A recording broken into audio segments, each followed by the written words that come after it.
I think I have to play the bartender piece again. For those of you who missed it, Rubio is going to be president one day, and I'm going to play some of his other clips. Well, let's start with this. Guys, let us start with 11 and then go to the one with the bartender, whatever that was. Go ahead.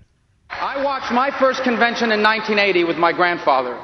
As a boy, I used to sit on the porch of our house and listen to his stories about history and politics and baseball as he would puff on one of his 3 daily Padron cigars.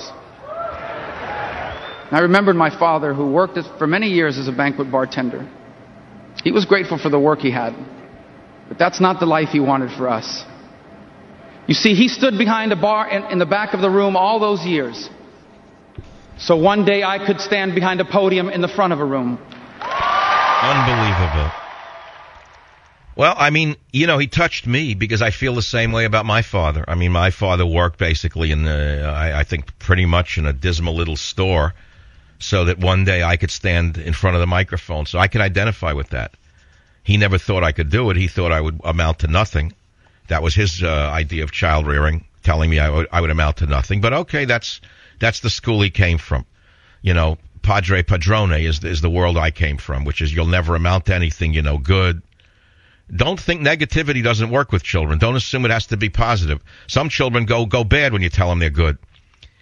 You know, you want to talk about child rearing. We're all into positive reinforcement. That's how I raised my children. It worked out positive. I tried never to be negative. But the truth is, you could be negative and it could have worked too. Sometimes maybe a kid needs a kick in the behind. You know, sometimes I watch a Little League game as I'm going by. You see the kid miss the ball. The bat flies out of his hand. He looks like a schmendrick in the fall. Oh, good job. Good job, Johnny. Don't worry that the bat flew into the other guy's face. Good job. What do you mean, good job?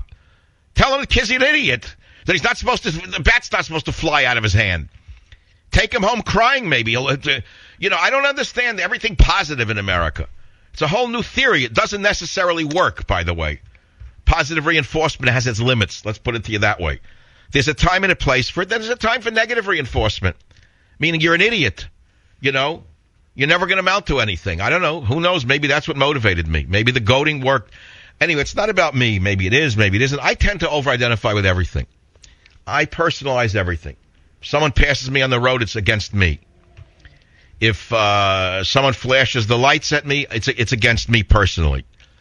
If you know what I'm saying? If the water doesn't come fast enough in the restaurant, it's against me So when Ann Romney says, we appreciate everyone's support, it's against me personally.